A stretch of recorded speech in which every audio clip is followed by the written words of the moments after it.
Mon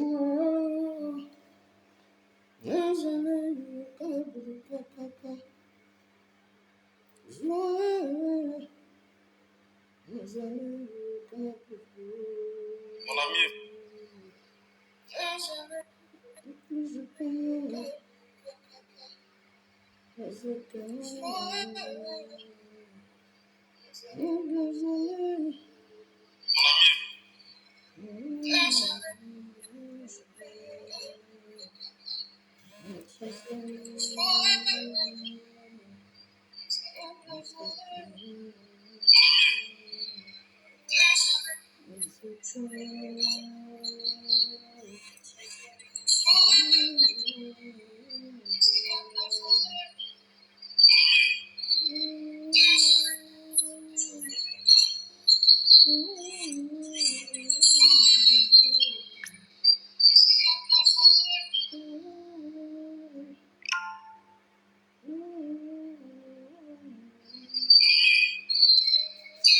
Partagez la vidéo, invitez vos amis.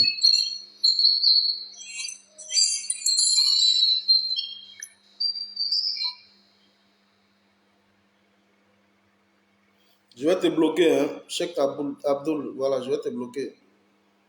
Cheikh Abdul, bloqué. Ça y est. Voilà.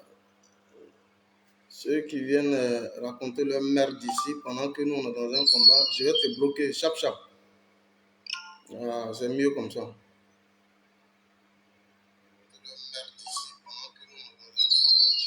Partagez la vidéo, invitez vos amis. Fédéral 001. Ici, le Fédéral 001. Partagez la vidéo. Joko Kifori, sois salué mon frère. Invitez vos amis. Révélation.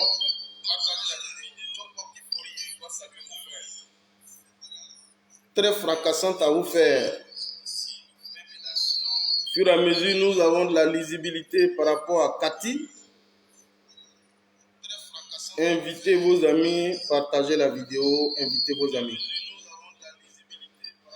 Invitez surtout vos amis. Roselyne Aka, sois saluée. Sois saluée, Roselyne Aka. Roselyne Aka. Soyez salués, partagez la vidéo.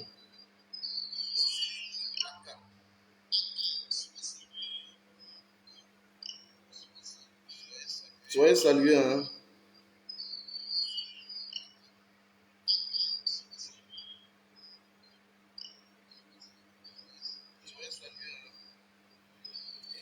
Partagez la vidéo au maximum, au maximum, au maximum, au maximum. Partagez la vidéo au maximum. On va commencer tout à l'heure. Soyez salués. Je crois bien que nos deux États sont des pays frères.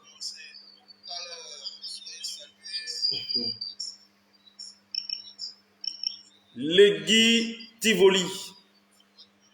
Ça, c'est un gourou. Gourou, on dit gourin. Voilà, sois salué, gourin. Voilà. Mekapo Fleu, ça c'est Yakuba. Yakuba, on dit Kanyo. Voilà. Non, non, Yakuba, non, on ne dit pas Kanyo, ça c'est gourou. Ah, soyez salués, soyez salués. On va démarrer tout à l'heure. Des révélations à vous couper le souffle. Fatigué, timidé, sois salué. Partagez la vidéo, invitez vos amis au maximum. Parce que nous allons démarrer en trombe. Invitez vos amis, je suis en train d'envoyer la vidéo à certains de mes gars. Partagez la vidéo, invitez vos amis. Chers amis, soyez salués. Je profite rapidement pour vous saluer depuis vos différentes positions. Je vous salue aujourd'hui étant samedi. On a un bout, donc on va échanger sur... je devais même réaliser cette vidéo depuis hier, mais hier, les gars, J'étais très occupé. Voilà, j'étais très occupé. Et donc, je n'ai pas eu le temps nécessaire. Mais au moins, j'étais sur les réseaux sociaux. J'ai donc partagé le maximum d'informations que je pouvais. Voilà. Soyez tous salués depuis vos différentes positions. Invitez vos amis. Dites-leur que le fédéral 001, je suis là. Soyez salués, les amis. Alors, aujourd'hui étant, je crois, le samedi 23 juillet, je suis fédéral 001. Chola, puissance, soit saluée. Je suis donc fédéral 001. Activiste, communicant,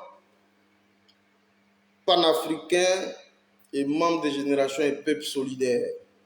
Je vais vous entretenir ce matin. Je dis partagez-moi cette vidéo et on va courir fort. Vous savez, nous sommes actuellement à un tournant très décisif de la lutte et cela mérite, vous voyez que je n'ai même pas joué de musique. Je n'ai pas joué de musique parce que ce n'est pas à tout moment qu'il faut jouer la musique. Voilà, je devais jouer Clara Blanc, mais ce n'est pas à tout moment qu'il faut jouer la musique. Quelquefois, il faut aller directement.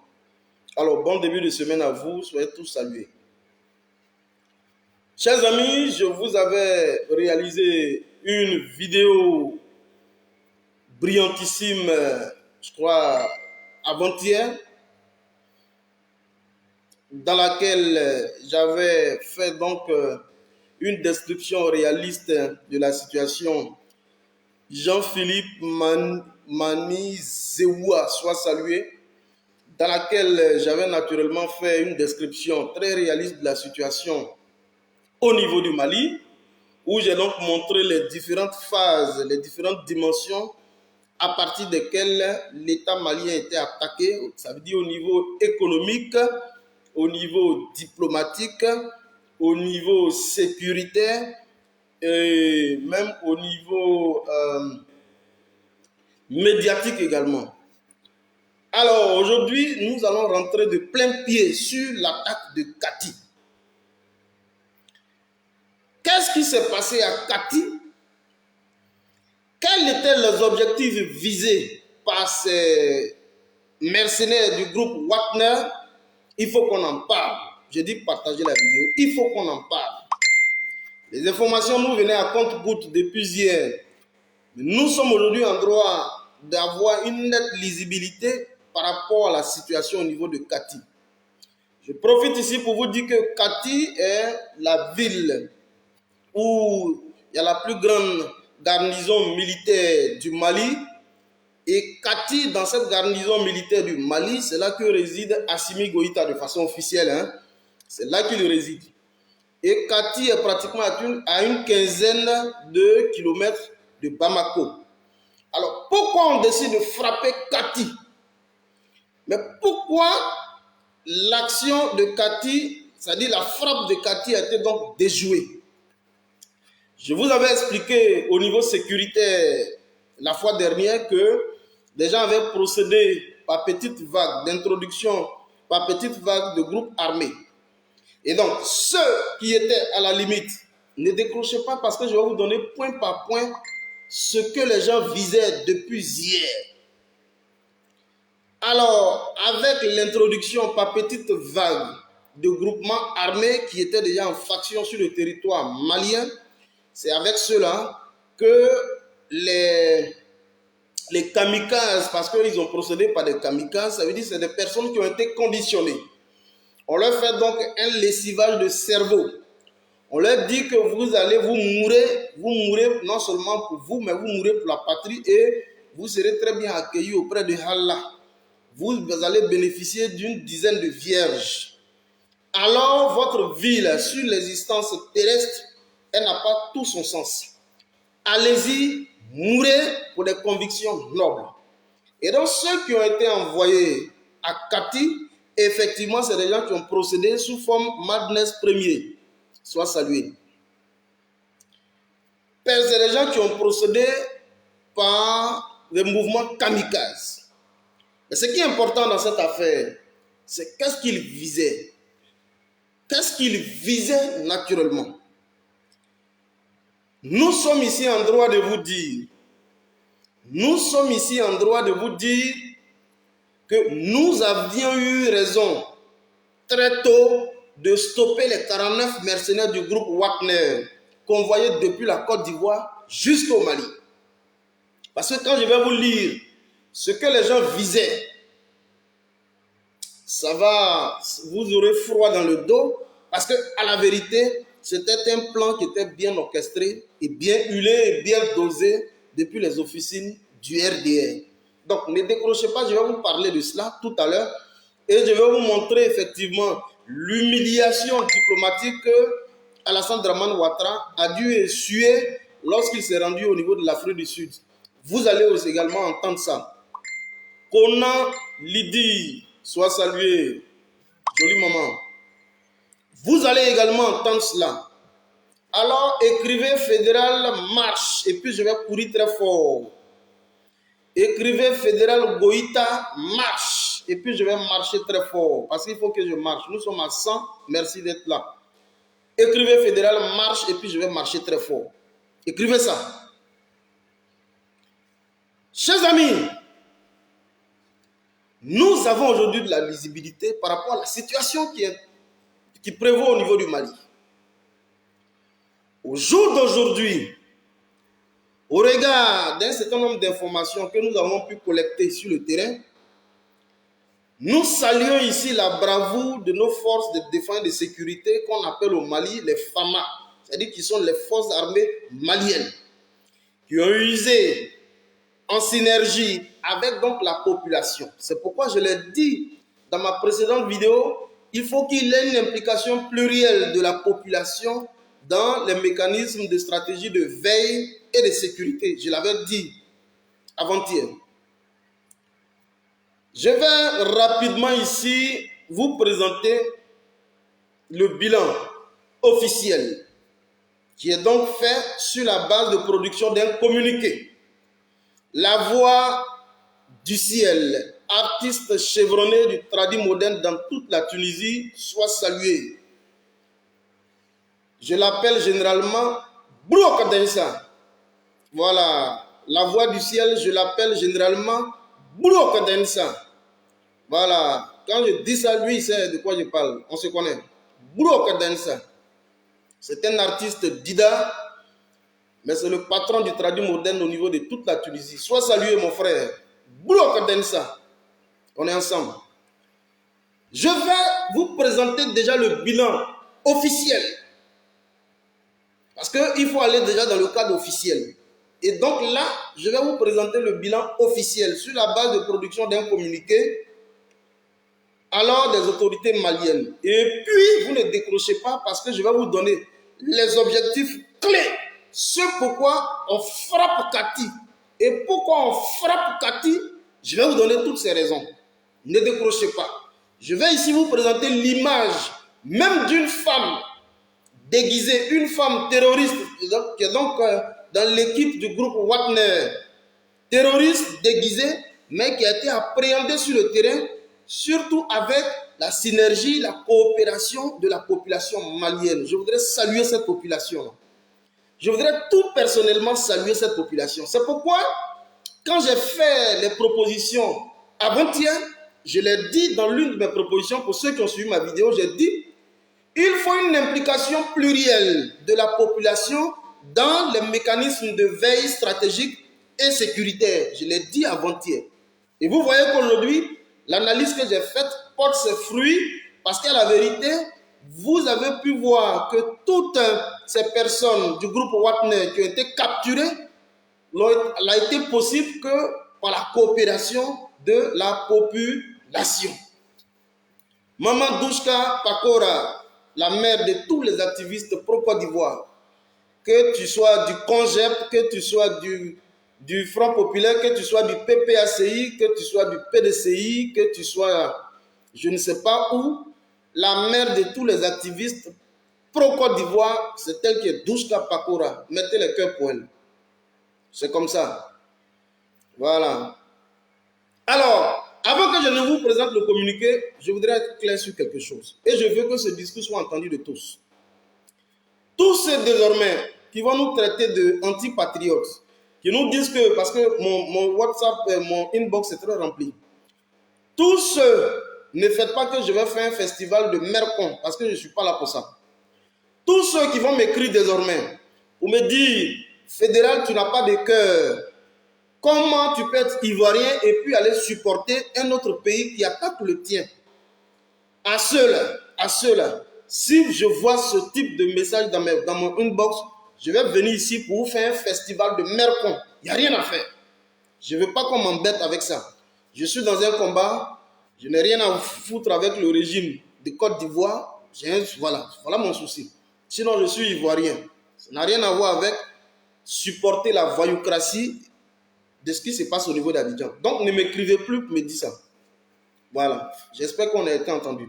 Parce que ceux qui le disent, je vais faire des captures d'écran, je vais citer vos noms ici, et puis ça va se suivre d'un festival de mercon. Voilà. C'est-à-dire, je viens, je montre ton nom. Si c'est connaître quelque chose, ou bien si c'est je ne sais pas qui, je viens, je te présente comme ça, et puis c'est suivi de mercon en même temps. Ok. Ibe de London, sois salué. Alors, je vais vous présenter le communiqué officiel directement. Et puis nous allons marcher très fort. Doumbia Zouzou de Gangamba. Le Gangamba, l'imam Boukantier. Ce n'est pas imam Aïdneken, c'est imam Boukantier. Voilà. Sois salué mon frère. Alors, communiqué officiel, écoutez très bien. Le chef d'état-major général des armées, le général de division, Omar Diarra. Écoutez très bien. Hein. Bonsoir. Bonsoir et bienvenue. Alors, qu'est-ce qui s'est réellement passé ce matin à Kati? Merci de me recevoir sur ce plateau pour édifier nos compatriotes au nom de la haute hiérarchie militaire sur l'attaque des terroristes contre une installation de la direction du matériel, des hydrocarbures et des transports des armées ce matin à Kati. Avant d'entrer dans les détails, je voudrais préciser que les terroristes restent de plus en plus fébriles face à la montée en puissance des FAMA et se livrent désormais à des activités désespérées, caractérisées par des poses d'engins explosifs improvisés dans les axes. Bon, si vous voulez, je vous commente la partie là rapidement. On va marquer un arrêt, je vais vous commenter la partie. Dans tous les cas, vous avez déjà vu le porte-parole, donc je peux vous faire écouter ça en audio, il n'y a pas de problème. Nous avons pu assister à une attaque des terroristes, mais qu'il appelle ici une attaque désespérée, qui se caractérise par la pose d'engins explosifs. Ça veut dire quoi? Les gens, ils viennent, ils posent des engins, et puis ils fuient. C'est ce qu'on appelle les attaques désespérées. Parce que ça bavarde au RDR, tous ces bâtards du RDR, ça bavarde. Des grigous, d'après le président Guillaume Soro, des grigous, ça bavarde, mais ils ne savent pas de quoi il s'agit. Eux, ils bavardent. Les mercenaires, c'est-à-dire que les terroristes, là, ils viennent, ils posent des engins et ils fuient. Voilà le vrai point. Donc, ce n'est pas des gens qui viennent pour mener une résistance. On vient pour créer juste la psychose au sein des populations. Ce n'est pas une résistance militaire qu'ils engagent avec les FAMA, parce qu'ils n'en ont même pas les capacités. Mais ils viennent juste, ils posent des engins et ils s'en vont. Juste pour créer ce qu'on appelle la psychose, la peur généralisée au sein des populations, pour en faire donc un tapage médiatique. Parce que vous verrez sur les réseaux sociaux et pratiquement sur tous les canaux officiels de diffusion d'informations qu'il y a eu une attaque, une frappe chirurgicale au niveau de Kati. L'objectif, c'est de démontrer à la face du monde de façon scientifique que Assimi Goïta n'a aucune capacité véritable à pouvoir juguler la question sécuritaire au niveau du Mali. La preuve, c'est en son sein, là où il dort, qu'ils sont venus frapper. Nous sommes à 126, soyez salués. La preuve, là où il dort, et puis il rêve très bien, c'est là qu'ils sont allés frapper. Ce n'était que des actions désespérées. Mais ne décrochez pas, parce que derrière ce communiqué, j'ai d'importantes révélations à vous faire. Ne décrochez pas. Et l'humiliation qu'est allé sur Alassane Dramane Ouattara. Je vais encore revenir dessus. On continue. À des perturbations, voilà, des activités agricoles. J'espère que vous entendez. Des populations, des tirs indirects justifiant C'est lui qui est là. ce qui s'est passé hier, les événements qui ont eu lieu hier à Sévaré, à Bafou, Ségou et éventuellement à Douaza et Pau. Donc pour revenir à l'attentat de ce matin, effectivement aux environs de 5 heures, comme vous l'avez bien décrit, il y a 2 véhicules. Je peux vous faire écouter ça en audio, de sorte que qui ont forcé l'entrée. J'ai la possibilité de commenter au fur et à mesure. Ils sont fait exploser en soufflant le portail de l'installation et créant des incendies à l'intérieur des camps qui ont été très rapidement maîtrisés et avec des éléments infiltrés qui ont eu à effectuer des tirs à l'intérieur. Ces 2 détonations ont créé la panique. Les détonations ont été vraiment fortes. Ça a créé la panique au niveau de la ville de Kati.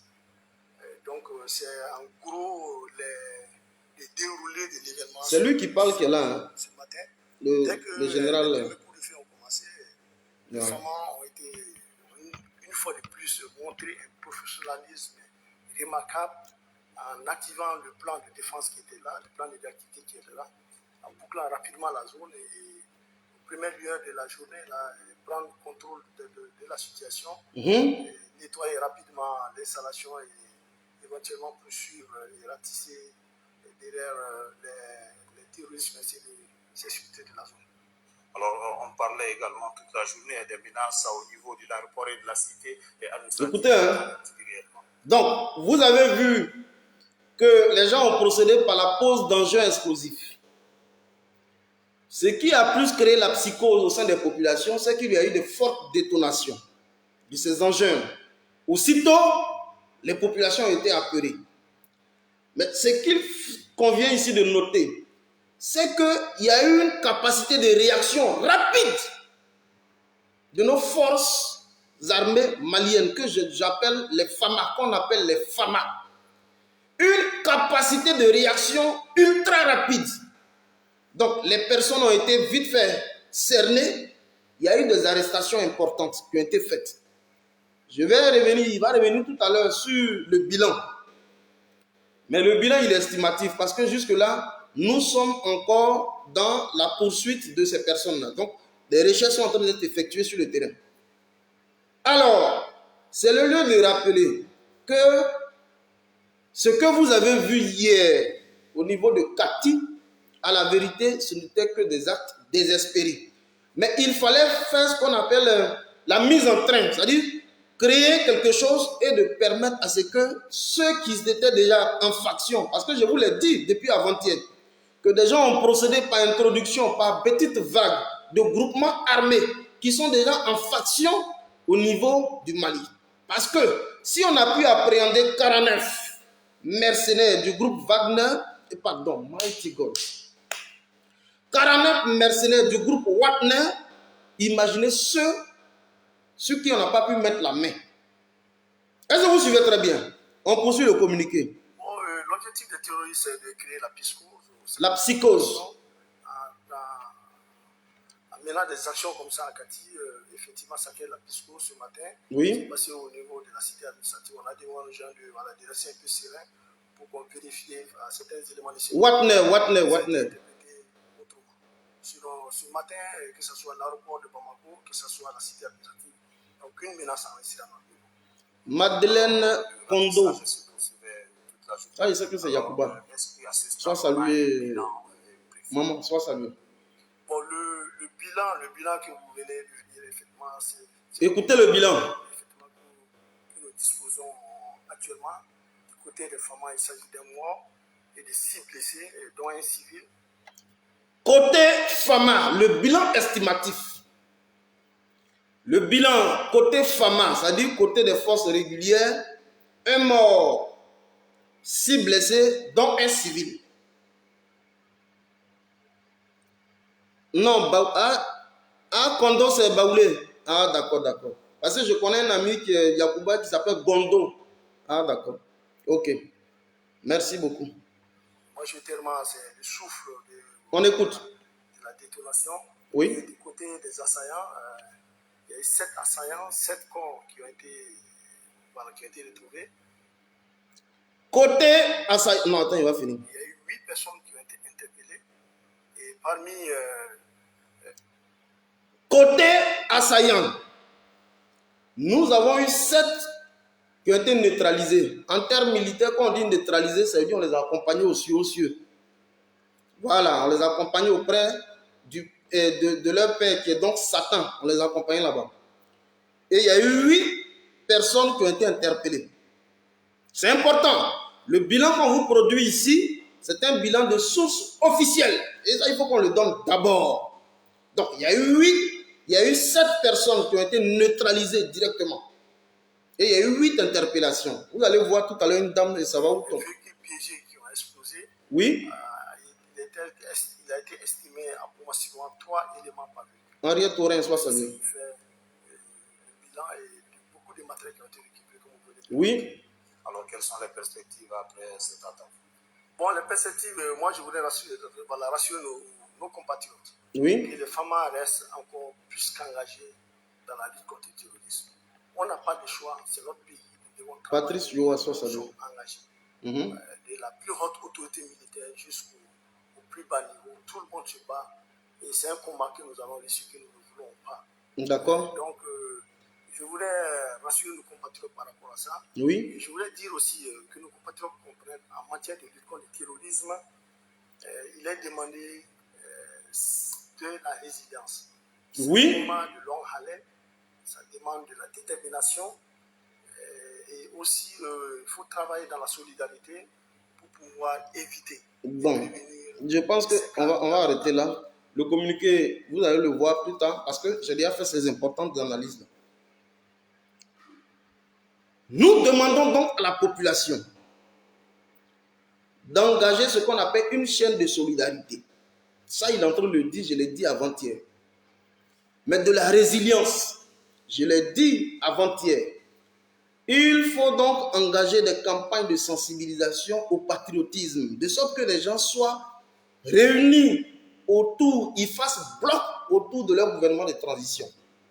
Je le dis avant-hier. Je pense que c'est les mêmes choses sur lesquelles il est en train de revenir. Il faut une véritable coopération avec la population. C'est pourquoi je l'ai appelé, j'ai dit une implication plurielle de la population dans les mécanismes et stratégies de veille et de sécurité. Je l'ai dit avant-hier, c'est les mêmes choses sur lesquelles il revient. C'est important. Mais je vais ici vous montrer un peu comment les gens ils fonctionnent. Ils ont même travaillé avec des femmes. Je vais vous présenter la dame tout à l'heure. Ils ont même travaillé avec des femmes qui se sont déguisées, mais avec le concours de la population, ces personnes ont été appréhendées. Alors, regardez cette femme-là. Regardez-la. Elle a été prise.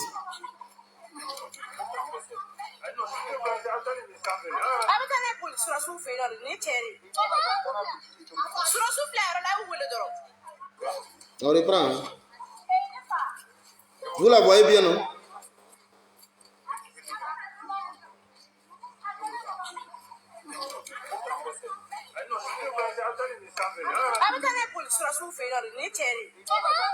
Vous la voyez? Vous voyez comment les gens travaillent?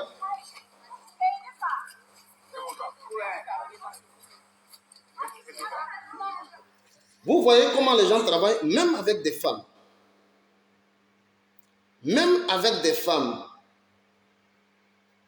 Même avec des femmes. Les gens travaillent, ils opèrent, même avec des femmes qui se déguisent et qui sont dans les mouvements terroristes. Alors, tout ceci est beau, mais tant qu'on n'arrive pas à vous dire quels étaient les objectifs de cette attaque des terroristes-là, vous n'allez pas comprendre.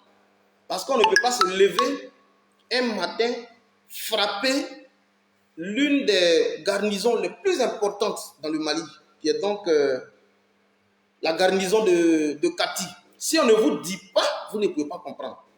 Alors ici, Je vais vous donner point par point ce que les gens visaient réellement lorsqu'ils frappent Kati. Ce que vous voyez là, c'est une manœuvre de déstabilisation du régime. Ce que Dramane est allé contredire hier lorsqu'il était en Afrique du Sud, lorsqu'il disait que, dans tous les cas vous allez écouter, mais ce que vous avez vu à Kati, c'est un début, c'est une manœuvre de déstabilisation du régime en place. Il faut avoir le courage de le dire. Et ceux qui sont impliqués dedans, c'est ceux qui ont un problème avec l'ouverture du procès des 49 mercenaires du groupe Wagner. Mais il faut qu'on fasse la lumière sur les 49 mercenaires du groupe Wagner. Alors je vous donne ici tous les détails maintenant. Les endroits ciblés qui doivent tomber, qui devaient tomber et qui doivent tomber. Je vais vous les citer parce que j'ai ça sur support. Écoutez très bien. IB de London, soit salué. 1. L'ORTM Mali, le samedi à 4 h du matin. Ça devait tomber. La base militaire commando de Djikorni, dimanche 1er à 1 h du matin. Ce qu'on vous donne, c'est des informations de première main. C'est des informations de sources introduites. La flamme, le lion, soit salué, mon fils, le patron du Zouglou, dans toute la grande Tunisie. Tout à l'heure, je viens de saluer le patron du Traduit Moderne, et donc j'ai là ici le patron du Zouglou, de toute la Tunisie, soit salué. Celui qui te demande, tu leur dis que c'est fédéral qui l'a dit. Je dis maintenant, écoutez ici. 1. ORTM Mali, quand on dit ORTM, ça veut dire que c'est la radio, télévision, diffusion au niveau du Mali. Et c'est l'une des chaînes les plus prestigieuses actuellement en Afrique, qui est le plus suivie depuis que Assimi Goïta est aux affaires. ORTM Mali, c'est aujourd'hui samedi à 4 h du matin, ça devait tomber. La base militaire commando de Djikorni, dimanche à 1 h du matin. Kati, zone contaminée, explosion imprévue possible bientôt. Ok. Base militaire Bamako, bureau du service du renseignement des attaques et attaques vendredi à 19 h. Je dis, tout a été bien ordonnancé de façon chronologique. On frappe Kati à 4 h, 5 h du matin et autour de 19 h, on devait frapper une autre base. Je suis en train de vous donner ici des informations de première main. Ce que vous avez vu là, vous pensez que c'est juste un balai ils sont venus faire? Non, on ne peut pas mobiliser des kamikazes, aller les faire tuer sans qu'on ait un objectif spécifique terminal. Et là, je vous donne des informations de première main. Écoutez-moi très bien. Alors, base militaire Bamako du bureau du service de renseignement et attaque vendredi à 19 h. Coupure du courant et perturbation avec des tirs sur Medina Koura. Ceux qui sont au Mali, ils savent la ville qu'on appelle Medina Koura. 23 h dimanche. Base militaire de Senou, attaque et destruction de tout matériau de guerre sur 4 jours. Ça veut dire qu'ils vont pilonner toutes ces bases-là, ils vont procéder à la destruction de tout le matériel. Parce qu'ils ont vu qu'il y a eu un approvisionnement de matériel logistique et militaire par l'un de nos grands alliés, qui n'est plus aujourd'hui voilé, voilà, qui est aujourd'hui de autorité publique. Je vais parler de la Russie. Et donc, ils vont procéder à une destruction de tout ce matériel militaire. Écoutez-moi très bien. On poursuit. Donc, j'ai dit coupure de courant, perturbation avec des tirs sur Medina Koura, 23 h dimanche. Base militaire de Senou, attaque et destruction de tout matériau de guerre. Ok, pendant 4 jours. Arrestation. Écoutez maintenant là. Arrestation de Shogel. Je dis arrestation de Shogel. Quand on dit Shogel, c'est Shogel Kokala Maïga, le bouillant premier ministre de toute l'Afrique. Parce que je n'ai jamais vu un premier ministre encore ailleurs. Le bouillant premier ministre, on dit même que c'est lui qui gère donc tout l'aspect administratif du gouvernement de transition au niveau du Mali parce qu'il est très tenace. C'est quelqu'un qui a une bonne maîtrise des relations internationales. Il a au moins plus d'une vingtaine de présences sur le terrain politique. Il est parfaitement très introduit au sein donc des couches sociales au niveau du Mali. Et c'est quelqu'un qui maîtrise naturellement l'environnement sociopolitique au niveau du Mali, qui a vu donc toutes les crises se succéder au sein du Mali, qui a vu aussi pratiquement tous les différents gouvernements se succéder sous ses yeux. Donc, c'est quelqu'un qui a une nette notion du fonctionnement de l'administration publique. Et c'est pourquoi il est aujourd'hui introduit au sein de l'administration publique et qui occupe de plus hautes fonctions en qualité de Premier ministre du gouvernement de transition. Il faut la battre. Je voudrais ici saluer mon frère, le politologue Sékou Tounkara et tous les panafricains. Je vais vous saluer après à la fin. On poursuit. Arrestation de Choguel, élimination des 5 colonels et leurs proches en prison. Les 5 colonels que vous voyez, à commencer par le colonel Goïta, le colonel Aboulaye Maïga, tous les 5 colonels, il faut finir avec eux. Mais vous savez pourquoi? À commencer par le colonel, mais qui est devenu aujourd'hui le maréchal Assimi Goïta. D'abord, c'est le patron des forces, il a été donc le patron des forces spéciales au niveau du Mali. C'est quelqu'un qui a une spécialité en matière de lutte contre le terrorisme. Lorsque, je me rappelle bien, autour de 2015 ou 2016, il a engagé une offensive. Dans le cadre de la lutte contre le terrorisme, il a été freiné juste au niveau de Kidal. Je reprends. Assimi Goïta, lorsqu'il a engagé une offensive dans le cadre de la lutte contre le terrorisme, il a été stoppé net par les forces d'occupation au niveau de la région de Kidal. On lui a demandé, il faut rebrousser chemin. C'est bon comme ça. Au-delà de Kidal, c'est une zone qui appartient donc à l'Azawad, c'est une zone qui nous est propre. Il ne faut plus arriver. Donc, c'est quelqu'un qui a une bonne maîtrise des réalités du terrain. Il est très fort dans les stratégies de combat sur des terrains difficiles.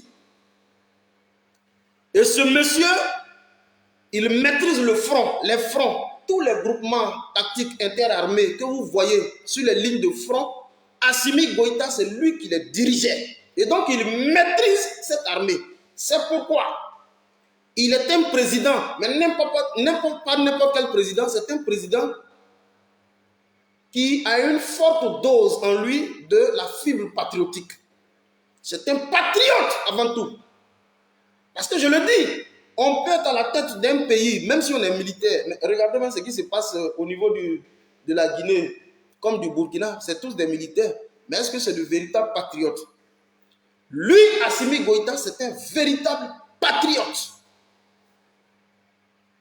Est-ce que vous suivez? Alors, il faut l'éliminer. On poursuit. Donc, j'ai dit, arrestation de Choguel, élimination des 5 colonels et leurs proches en prison. Ceux qui sont les complices du nouveau président, nous vous dévoilerons leur visage la prochaine fois. Ok. Ça veut dire quoi? Dans l'environnement, dans le cercle restreint immédiat de Assimi Goïta, nous l'avons plusieurs fois dit. Nous avons fait donc des vidéos interpellatives sur la question. Je l'ai dit ici haut et fort, Assimi Goïta, avant de prétendre même faire un nettoyage à l'extérieur, il faut déjà commencer en interne. Ça, on l'a plusieurs fois dit. Donc, des visages sont connus, mais on va dévoiler les identités plus tard, puisqu'il ne faut pas faire d'amalgame. Nous sommes actuellement portés vers l'extérieur, parce qu'il ne faut pas oublier, le Mali est attaqué et de l'intérieur comme de l'extérieur. Ça, il ne faut pas l'oublier. On poursuit. Occupation des ponts de Bamako et de Kati. Occupation des ponts de Bamako si Kati tombe. Ah, d'accord. Je reprends. Occupation des ponts de Bamako si Kati tombe. Je vous ai dit tout à l'heure, quand vous regardez la configuration géographique, Kati est à une quinzaine de kilomètres de Bamako. Au niveau de Kati, c'est là il y a une forte concentration de, je vais dire, de l'armement. Parce que toute la grande poudrière aujourd'hui se retrouve au niveau de Kati, parce que c'est là le président officiellement, c'est là qu'il réside. Alors, pour couper Bamako de Kati, il faut prendre déjà Kati, il faut faire tomber Kati. Voilà pourquoi on laisse Bamako et on frappe Kati. Dès qu'on a Kati sous la main, il est plus facile de couper Kati et Bamako par le pont qui est là. On coupe et à un moment donné, on crée ce qu'on appelle la partition. Et vous voyez que l'administration publique, à un moment donné, ne pourra plus fonctionner. Donc, ce que vous avez vu au niveau de Kati, ce n'était pas un acte, je vais dire, anodin. À la vérité, c'était un acte beaucoup plus stratégique. Il fallait récupérer Kati. Une fois qu'on a Kati sous la main, il est plus facile d'isoler simplement Bamako. Donc, de Kati, on allait procéder à une destruction de tout le matériel militaire, foncer directement sur Bamako et on procède par un encerclement. Et vous voyez, l'espace aéroportuaire, c'est des choses qu'on pourra facilement cerner. Ce n'est pas du jeu. Ce que je vous dis, c'est de première main. Ces informations sont des informations de première main. On poursuit. Les gens s'amusent. Occupation des camps et élimination des engins. Ça, je l'ai dit. Déclaration du chef d'État malien le 28 juillet 2022 depuis sa position. Mighty God, mighty God, mighty God. Ça me fait niam. Comme on dit chez nous en Côte d'Ivoire, ça veut dire ça me donne des frissons. Mighty God, mighty God. Écrivez Fédéral Marche. La partie là, c'est trop intéressant. Ce que je vous donne ici comme information de première main, c'est vérifiable parce que nous avons encore des audios que nous avons apportés des mains. C'est pourquoi, lorsqu'il fallait faire le recoupage, le découpage, l'analyse de ces informations, parce que, je l'ai dit, j'ai fait des propositions pour dire qu'il faut créer des forums de discussion, d'analyse et de communication de certaines informations. Et Dieu merci, je suis intégré au sein d'un certain nombre de forums où l'interaction est beaucoup plus fluide. Donc, ça veut dire que j'ai la possibilité de donner l'information désormais de première main. Voilà. C'est le groupe malien, il faut que je sois au Mali. Voilà. Alors, je suis au Mali. Mais écoutez la partie. Déclaration du nouveau chef d'État malien le 28 juillet. Nous sommes aujourd'hui quand? Le 23. Donc le 28 juillet 2022, depuis sa position. Sa position est où? Et vous allez comprendre qui était donc le chef de l'État malien qu'on devait proclamer. Ils disent convention entre le nouveau chef d'État et les djihadistes. Ça dit chasser. La convention, c'était quoi? Chasser les Russes du Mali. Le président de la République, c'est qui? Boubou Cissé. Oh! Mighty, mighty, mighty. Hein? Je reprends la partie là. Est-ce que ce que je dis là, vous n'êtes pas en train de croire ça? Je vais reprendre. Parce que l'objectif de tout ce que je dis là, vous le savez. Ils disent déclaration du chef d'État malien le 28 juillet 2022 depuis sa position. Et je viens de vous donner à l'instant le nom du prétendu prochain chef de l'État, qui est donc Boubou Cissé, depuis sa position. Sa position, c'est où? Il est couché en Côte d'Ivoire. Boubou Cissé, qui a eu donc un audio, dont l'audio a fuité avec le gouverneur de Lagune. Vous voyez qu'il y a une parfaite harmonie entre ce qui est dit ici et ce que nous avions comme information. Concernant ce Boubou Cissé, qui était donc l'ancien premier ministre de Ibrahim Boubacar Keïta, Ibeka. Je vais reprendre la partie là, parce que c'est ce qui est intéressant. Il dit ici, déclaration du nouveau chef d'État malien le 28 juillet 2022 depuis sa position, c'est-à-dire depuis la Côte d'Ivoire. Convention entre le nouveau chef d'État et les djihadistes. Donc, les djihadistes qui ont ratifié l'accord d'Alger depuis 2015, qui occupent pratiquement toute la partie de l'Azawad, qui ont même proclamé une déclaration, je vais dire, sécessionniste de la République autonome de l'Azawad. Ceux-là, lorsque Boubou Cissé, l'ancien premier ministre de Ibeka, lorsqu'il va accéder au pouvoir d'État, ils vont ratifier un nouveau protocole avec ces personnes-là pour permettre à ce que les Russes soient chassés définitivement du territoire malien. Donc, c'est une sorte de légitimation des mouvements terroristes. C'est grave, hein? Je dis, il faut saluer Assimi Goïta. Il faut saluer Assimi Goïta. Mon frère Sekou Tunkara, le politologue, il faut saluer Assimi Goïta. Tous les panafricains, il faut saluer Assimi Goïta. Mon frère Suleiman Gbagbo Kone, Doumbia Zouzou, Soule de Paris, dont j'ai aimé la vidéo hier, tous soyez salués. On poursuit, ils disent, le président de la République, Boubou Cissé, Premier ministre, Tiena Hubert Koulibaly. Bon, Tiena Hubert Koulibaly, s'il y a des Maliens qui sont sur le live, il faut qu'on me dise, il faut qu'on me donne brièvement la biographie de ce monsieur-là, parce que je ne le maîtrise pas. Tiena Hubert, ça veut dire que j'ai oublié même de poser la question concernant Tiena Hubert Koulibaly. C'est lui qui devait être proposé comme Premier ministre de Boubou Cissé. Alors, s'il y a des Maliens qui sont là, il faut qu'on me dise qui est Tiena Hubert Koulibaly. Pour que je le dise solennellement ici. Chers amis, l'attaque de Katil, les objectifs inavoués, voilà ce que je viens de vous donner. Et je vous donne ces informations de première main. Donc, on nous dit, c'est vrai, ce sont des actes désespérés, c'est vrai, mais à la vérité, des actes désespérés dont les dessins étaient inavoués parce qu'à la vérité, il y avait toute une orchestration diabolique qui était faite en arrière-plan.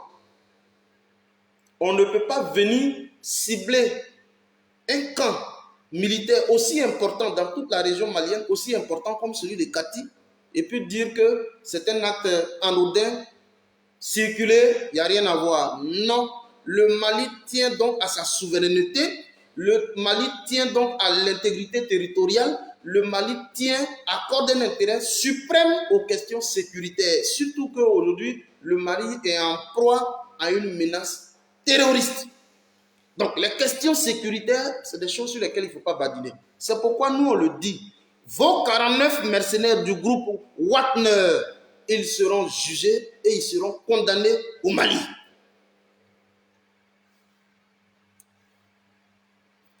Et quand je dis ça, ça me permet, si vous voulez, pour démontrer tout à l'heure qu'il y a une nette corrélation avec ce qui se dit, et puis Boubou Cissé, vous allez comprendre tout à l'heure. Alors, quand je finis de dire ça, ça me permet de tomber sur le deuxième aspect, de savoir effectivement que lorsqu'il y a eu des bisbilles entre la Côte d'Ivoire et la République souveraine du Mali, vous aviez eu l'intervention solennelle d'un homme d'État, celui qui a parcouru toutes les capitales africaines et même européennes, celui qui a eu donc une nette maîtrise de gestion des hommes sur le terrain, des hommes armés sur le terrain, qui connaît le mode opératoire des hommes sur le terrain. Guillaume Kigbafori Soro avait donc proposé des recettes politiques. Il a proposé des recettes politiques. Non seulement il fait des propositions de recettes politiques, mais il introduit aussi des acteurs clés sur lesquels il faut se focaliser pour engager la voie donc d'une diplomatie négociée. Et ça, c'est une particularité de Guillaume Soro. Et c'est Guillaume qui nous propose. Mais dès qu'il le dit, en moins de 24 heures, vous voyez donc les effets de la proposition de Guillaume Soro. Il a proposé Faure Gnassingbé et en deuxième lieu, comment il s'appelle, Denis Sassou Nguesso. Je vous rappelle rapidement que le ministre des Affaires étrangères de la Russie aura donc une entrevue avec Denis Sassou Nguesso. Ça, c'est pour pouvoir paraffer un certain nombre de machins. Ok. Vous voyez les effets. Mais les gens tentent de vous faire croire que Assimi Goïta, lui qui dit, qui a donc capturé les 49 mercenaires du groupe Wagner, et qui est prêt à ouvrir une enquête judiciaire pour ces 49 mercenaires, vous pensez que c'est lui qui peut commander un quelconque dialogue avec ceux qui sont à Abidjan? Jamais, c'est incongru. À la vérité, celui qui fait pied de grue auprès donc de Faure Gnassingbé, c'est lui qui est à Abidjan. Voilà le vrai point. Le professeur Franklin Nyamsi était donc au Mali, où il a eu un séjour relativement fructueux. Il est venu ici pour apporter un démenti formel, parce qu'il a eu le temps de parcourir tous les offices du Mali, où il a même bénéficié des entrevues avec les plus hauts responsables de l'État du Mali. Il est venu apporter la contradiction de façon officielle, disant que celui qui négocie le dialogue, à la vérité, c'est celui qui est à Abidjan. Mais comme les gens sont relativement imbus de leur personne et qu'ils ne se voient pas en train de venir se mettre au pied d'un enfant qui a même l'âge de son petit enfant, parce que Assimi Goïta, il est autour de la quarantaine. Voilà ce qui est vrai. Quand vous prenez un octogénaire en face donc d'un enfant qui est pratiquement autour de 40 ans, il ne se voit pas. L'orgueil, l'habitant, il ne se voit pas en train d'aller vers l'enfant. Et c'est pourquoi il lui donne des injonctions. Il dit, il faut libérer les gens sans délai, comme si c'est lui qui dirigeait le Mali. Les gens se prennent pour des super présidents. Comme si c'est lui qui dirigeait le Mali. Et comme l'enfant, quand je dis l'enfant, je parle d'Assimi par rapport à celui qui est Abidjan. Et comme l'enfant n'entend pas ça de cette oreille, lui, il est également président d'un État souverain. Il les confie, il les met à la disposition de la justice. Et la justice est en train de faire son travail. Et donc, comme pour obstruer le travail de la justice, il faut déjà frapper Kati pour empêcher toute la tenue de ce procès. Mais ça va se faire, ne vous inquiétez pas.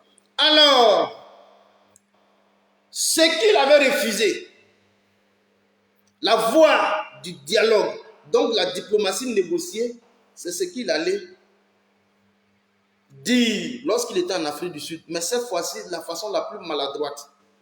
Au moment où Assimi Goïta prend son téléphone et qu'il échange directement avec Antonio Guterres, qui est donc le secrétaire général de l'ONU, lui, c'est avec la deuxième vice-secrétaire que lui parle. Vous allez l'entendre tout à l'heure.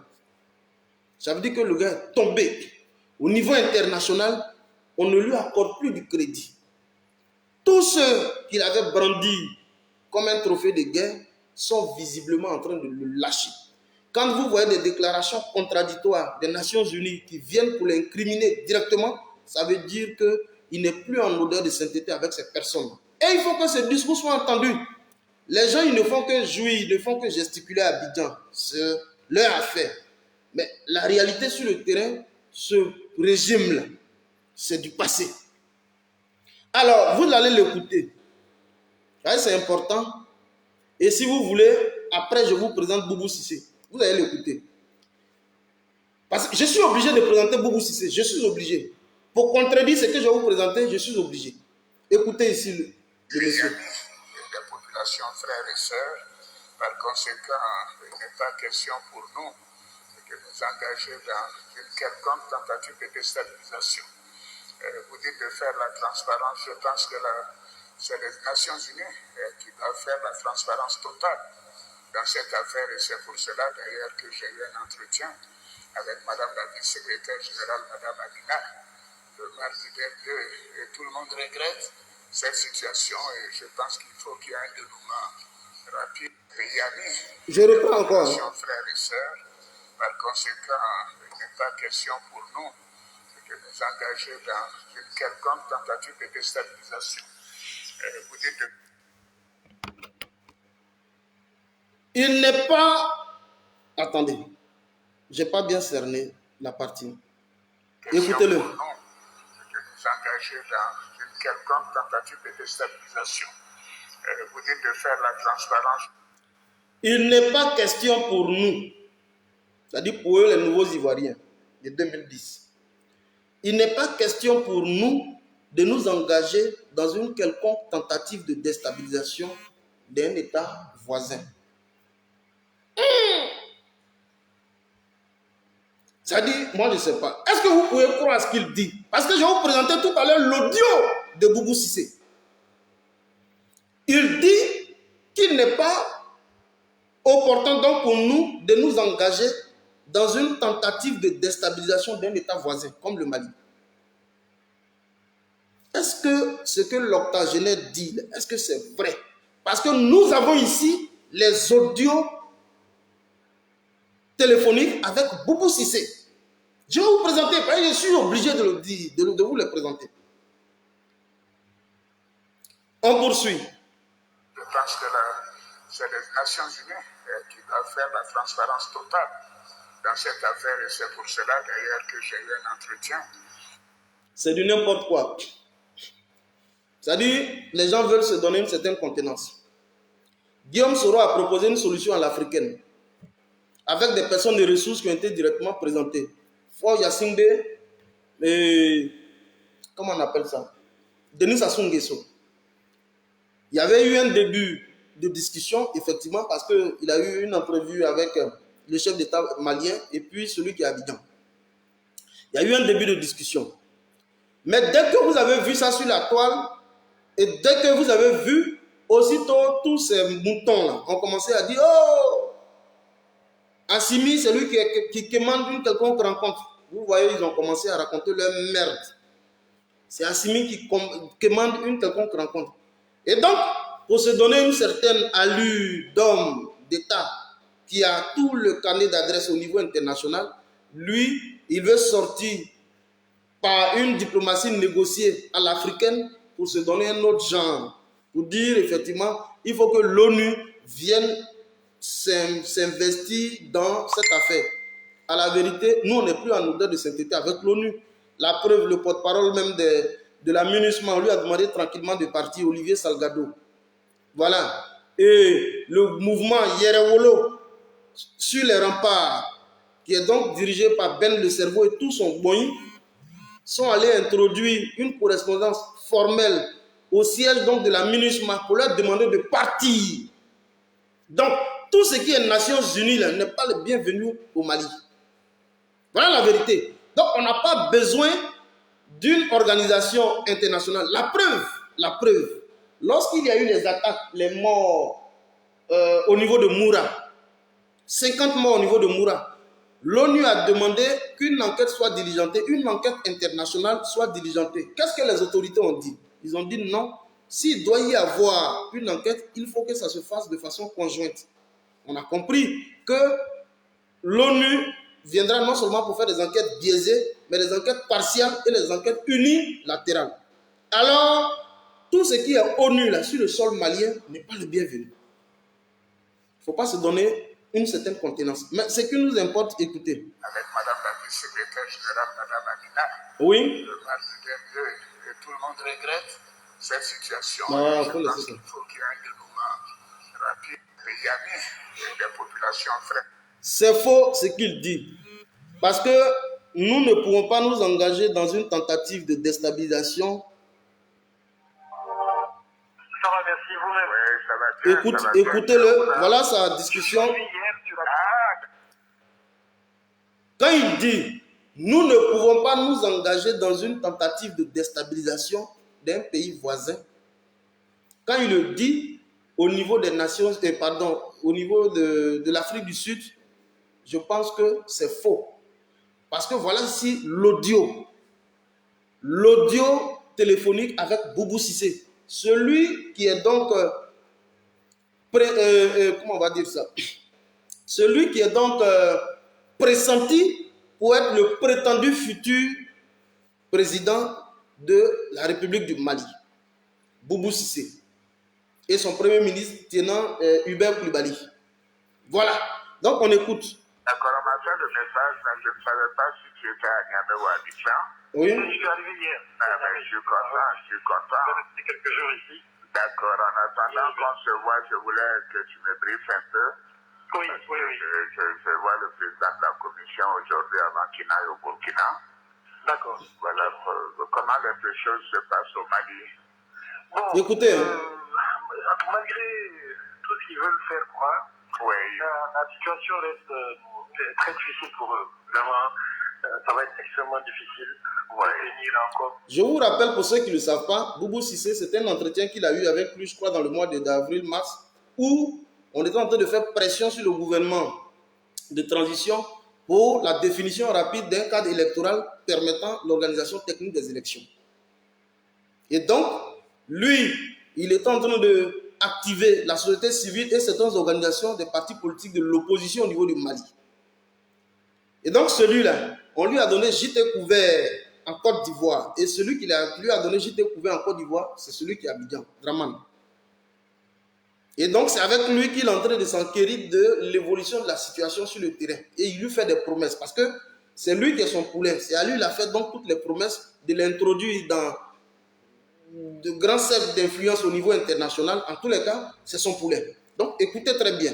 Puisqu'il allait dire aux Sud-Africains que lui, il ne sera pas impliqué dans un projet de déstabilisation d'un État voisin.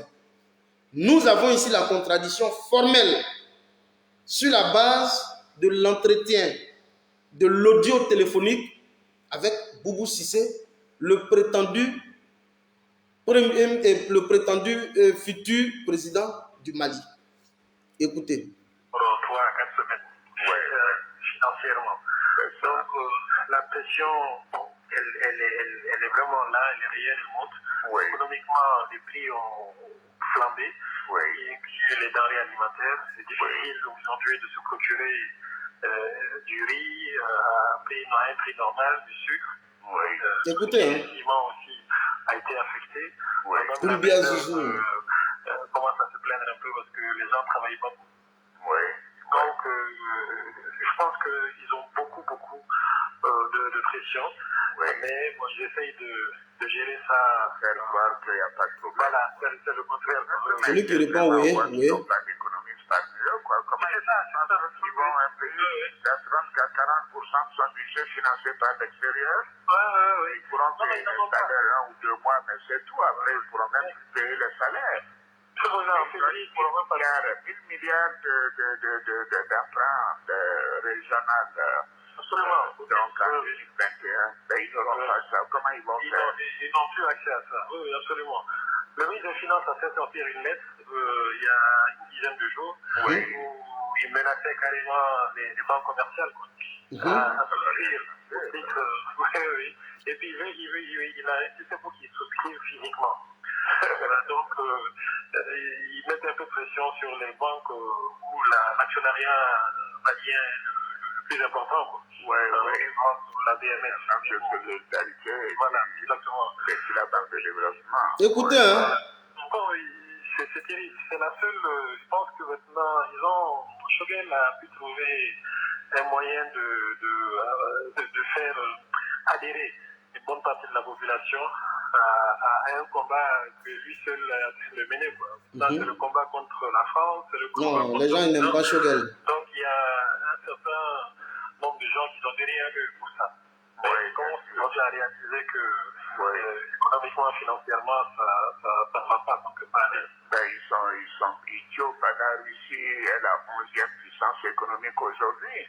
La Russie n'a même pas les moyens du Canada ou de la Corée.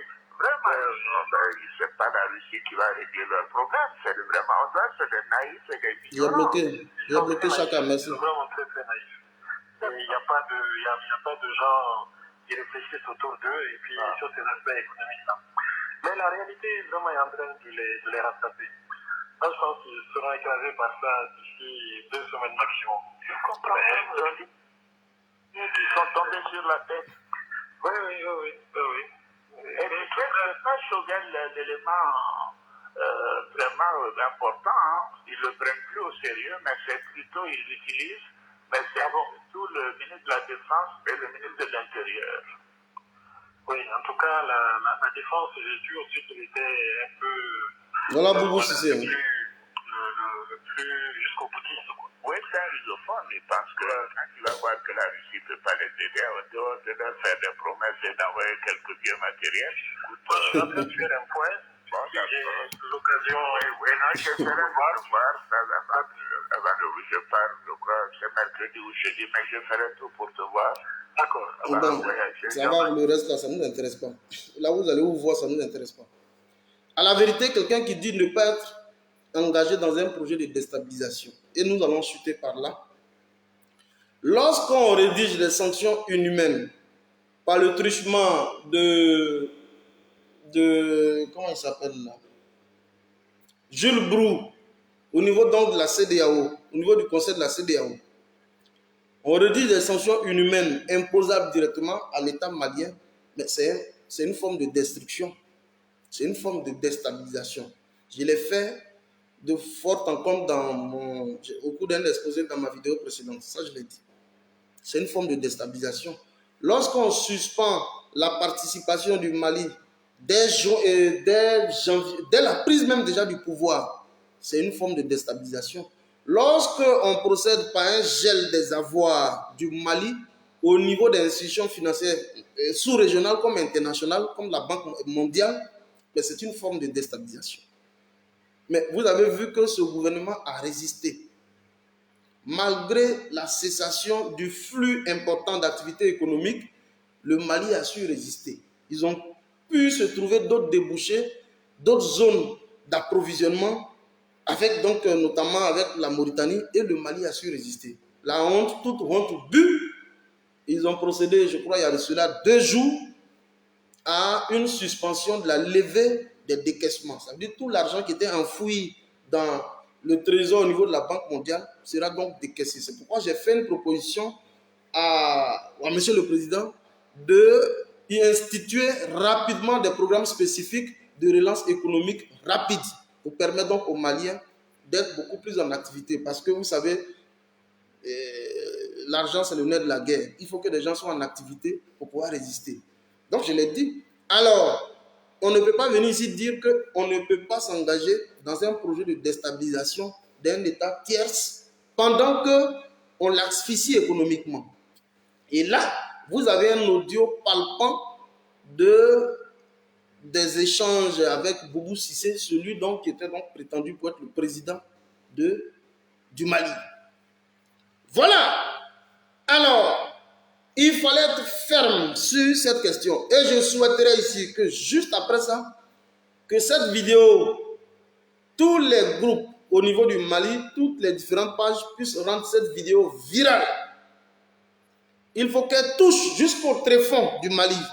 Il faut rendre cette vidéo beaucoup plus virale, de sorte que ça puisse contribuer effectivement à l'éveil patriotique. Parce que si nous, en tant qu'Ivoiriens, nous qui avions connu la guerre, logiquement là, nous on devait se mettre dans une posture de revanche pour dire que c'est par le Mali aussi là qui a constitué hier un moyen pour nous déstabiliser. Mais si nous, moi que vous voyez, un vrai série, si moi je suis aujourd'hui malien, je suis avec le Mali, vous avez toutes les raisons d'espérer que c'est tout le peuple de Côte d'Ivoire qui est avec vous, le vrai peuple de Côte d'Ivoire qui est avec vous. Donc, il ne faut pas désespérer. Si nous on est avec vous, là, il ne faut pas désespérer. Alors, c'est ce message que j'ai voulu vous porter ce matin. Alors, en premier lieu, nous avons parlé des raisons essentielles de l'attaque au niveau de Kati et nous avons donné tout le contenu en termes d'objectifs visés et nous avons donné pas mal d'exemples et nous sommes revenus sur la débâcle, je vais dire diplomatique du roi de Sendou voilà, au niveau de l'Afrique du Sud, en tentant effectivement de se donner une nouvelle face, en tentant effectivement de tordre la vérité, voilà, et se donner, je vais dire, un genre d'homme, je vais dire, d'homme d'État. Et nous sommes venus par une déconstruction avec la production de cet audio-là, pour dire effectivement que ce qu'il allait dire au niveau de l'Afrique du Sud n'a rien à voir avec la vérité. Alors, nous continuons la lutte. Je vois déjà ici même un série, aussi bien que moi, série Blaïwo, Jean-Camille, soit salué, Patrice Yoa, soit salué. Soyez donc tous salués. Agréable plaisir d'avoir été avec vous. Ici, Fédéral 001. Je serai toujours là. Je l'ai dit, je ne suis plus trop en Côte d'Ivoire. Pour l'instant, j'ai focalisé toute mon énergie au niveau du Mali. La question Mali m'intéresse au plus haut niveau et je traite la question avec beaucoup plus d'attention. Toutes nos sorties, qui pour la plupart de tous les activistes que vous voyez, toutes nos sorties seront beaucoup plus focalisées au niveau du Mali. Parce que nous estimons que nous sommes à un tournant très décisif de la lutte et c'est un virage important.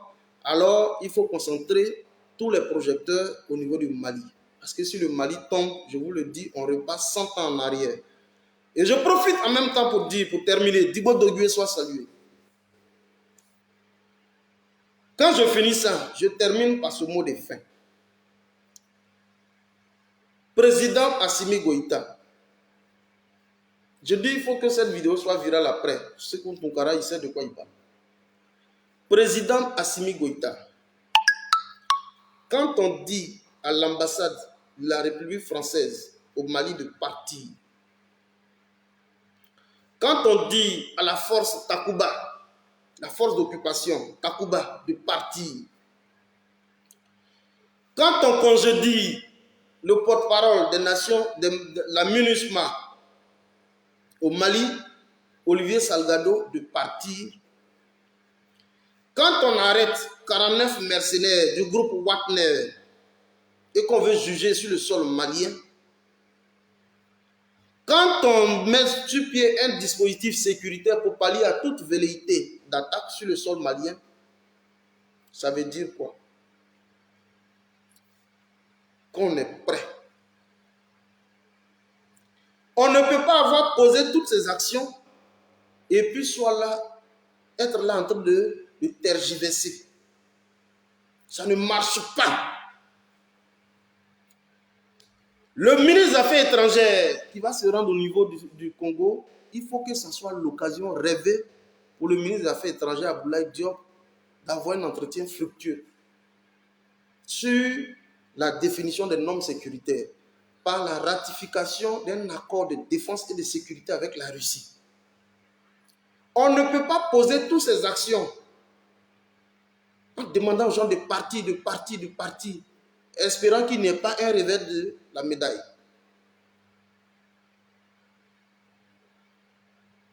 Il faut aller plus loin.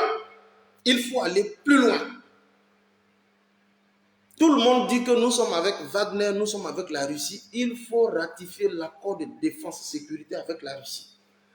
Gbagbo Laurent a payé fort parce que ce qui le liait à la Russie à l'époque, c'était un accord de vente et d'achat d'armes.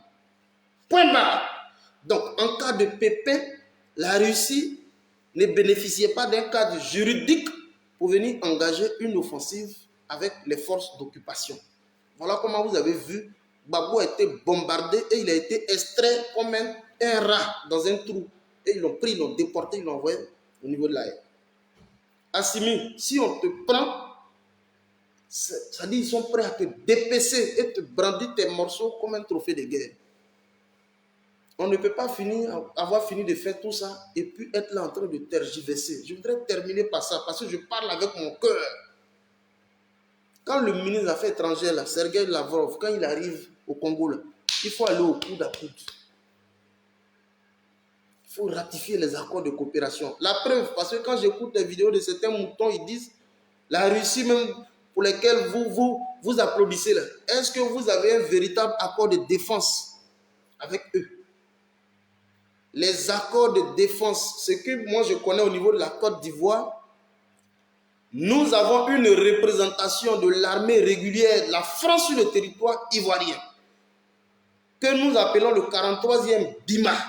Et le 43e BIMA existe en Côte d'Ivoire depuis 1961. L'objectif, c'est d'assurer la préservation des intérêts des Français sur le sol ivoirien. Voilà la vérité.